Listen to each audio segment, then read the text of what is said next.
Morning, Trainiacs. It has been a while since I've updated you on what I've been eating with regards to the low carb triathlon training protocol that I've been going through leading into Challenge Roth. So what I'm going to do today is I'm going to show you my training week in relation to the nutrition that I take that's different through each training day and give you the nutritional products that I've been finding have been the most beneficial. Good news? Bread is still occasionally on the menu. Yes.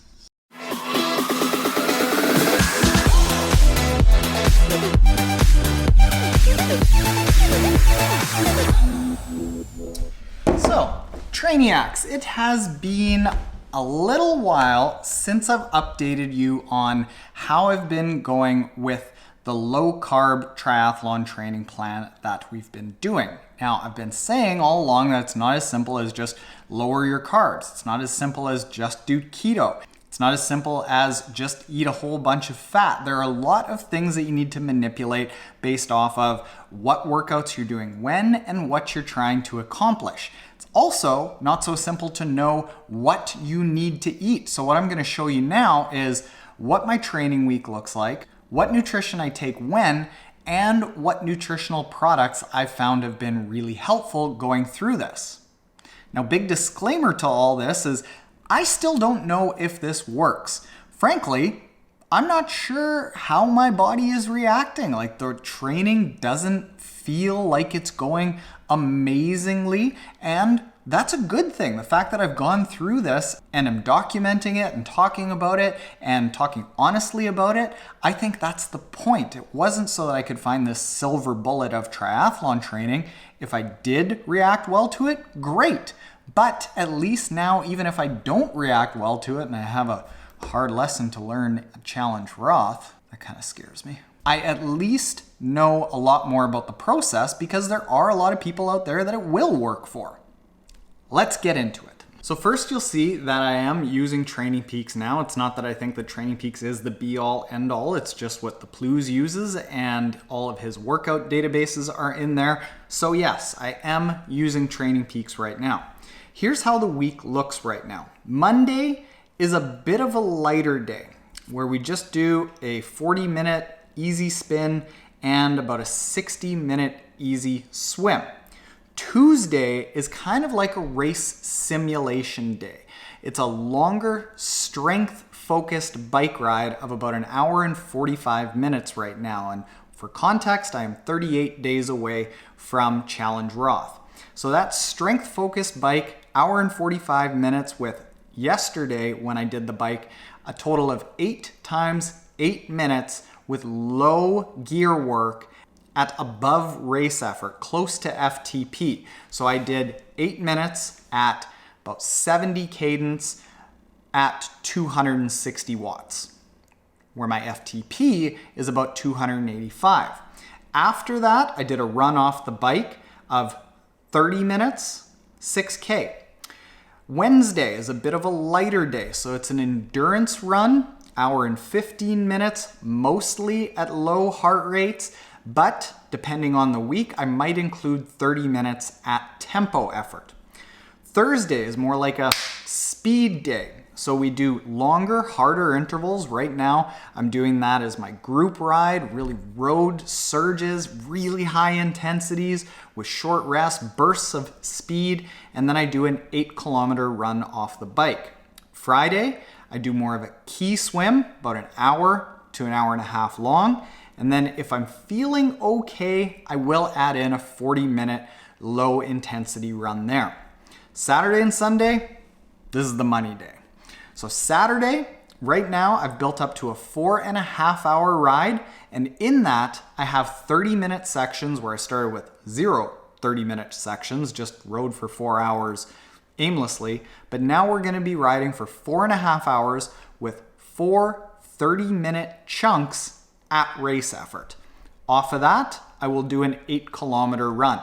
And then Sunday, I've built up from an hour-and-a-half long run to a 2-hour and 20-minute run, which is at low intensities, but on hills. So while it's not super long, it's really taxing on the strength of the body because I'm going on hills and having to stabilize myself a lot. One thing that you'll notice is we aren't huge on massive long runs over and over. It's more like just doing a consistent amount of work every single day, particularly on the run to work on that run economy, and then a couple of longer days. So there's nothing in here that's like a 9-hour day, totally manageable.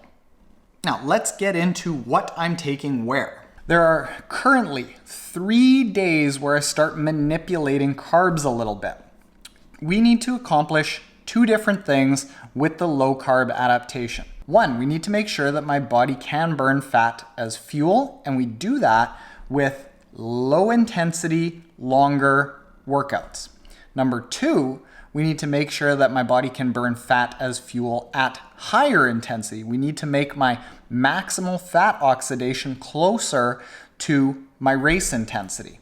So we start manipulating the carbs on 3 days. First day is this Tuesday. So I'm not taking on any carbs, but I am taking on a fair bit of fuel. So I'm taking on about 400 to 450 calories before this 2.5-hour workout. And during the workout, I'm also taking about 180 calories. But in that, there are no carbs. On Saturday, I'm doing the same thing, about 400 to 450 calories before the ride, and then about 100 calories every single hour during the ride, and then right before the bike. Same with the endurance run. I'm making sure that I'm not starving my body and just going into everything fasted and staying fasted, because that's not a good way to train. So instead, I'm starving my body of carbs all the rest of the days. Monday, Wednesday, Thursday, Friday. I'm fueling myself with 30 to 40 grams of carbs before the workout so that I can perform really well. And then throughout the day, regardless of what day it is, I'm trying to average around 130 to 150 grams of carbs every single day. I just take it either throughout the day evenly or after the carb depleted workouts that I'm doing Tuesday, Saturday, Sunday. So I'm not ever entering a point of danger where I'm completely depleting myself. So in that, I found that there have been some challenges in figuring out what nutrition to take. And that gets to the last part of today's video, and that is the types of nutritional products that I've found that have been really helpful going through this and will help you if you want to start using low carb triathlon training. Now, if I need calories, so this is during a workout that is hour and 45 minutes or longer. This is the Tuesday, this is the Saturday, this is the Sunday. These are longer workouts where I want to make sure that I've got calories, but I don't want to have many carbs, if any, and I definitely don't want any simple sugars. Pretty hard to actually find in a lot of sports nutrition products. So the few products that I've come to use are, number 1, S-Fuels. S-Fuels is a fat and protein-based drink supplement that you shake up. Tastes really good, kind of like Kool-Aid. It's what the Blues uses, and it's what came out at Kona very successfully. I like that a lot. Number 2, nut butters. So just a package of nut butter, perfectly fine. Try to find the ones that don't have dates and honey and things like that in them. Just the straight nut butter. So a lot of times in my case, I'll take just the jar of nut butters that we have in the cupboard, and I'll put it in a Ziploc bag and then bite off the end of the Ziploc bag and squeeze it into my mouth after. And the last thing that I'll use will be a keto bar. So I've used just the straight up keto bar that's called keto bar, and that is really fat-based, not a lot of simple sugars. What about when I don't really need any calories, but I still need some electrolytes and I need some fluids? Well, again, you don't really want anything that has any carbs, any sugars in that point, because it starts blunting your fat oxidation. So a few things that I like to use are, number 1, UCAN actually makes a really good no calorie, no carb electrolyte mix. Number 2, I've started playing with this and seem to have some good workouts, but I haven't really looked into the science of this extremely. It just seems to work really well, is an exogenous ketone salt. Why do I use that? Well, 1, it has a really high amount of sodium and a good sodium to potassium ratio.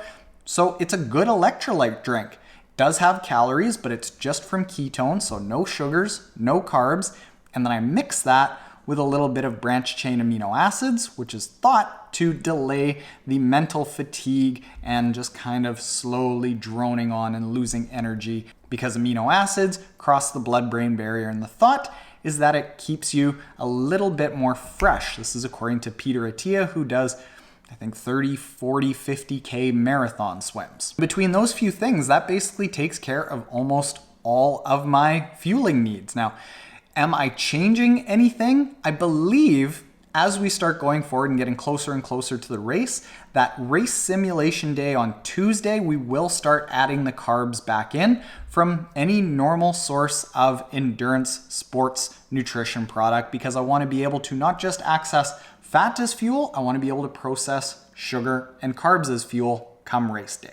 So Trainiacs, that is what's going on. I don't yet know if it's working. We are really going to have to just find out come July 7th at Challenge Roth. I'd be lying if I said I was super duper confident, but this process is very interesting and there are a lot of people out there who will certainly react well to it, and you don't really know until you try because it's not a panacea where everyone will do well on this. If you want to start looking into this, because there are a lot of nuances, go and get the free starter pack that we have made with Dan Plews, the PhD who is helping me with this, at triathlontaren.com/theplews. Go check that out. And if you aren't already subscribed and you want to see if I have a very, very, very long day at Challenge Roth, hit that subscribe button below. Later, Trainiacs.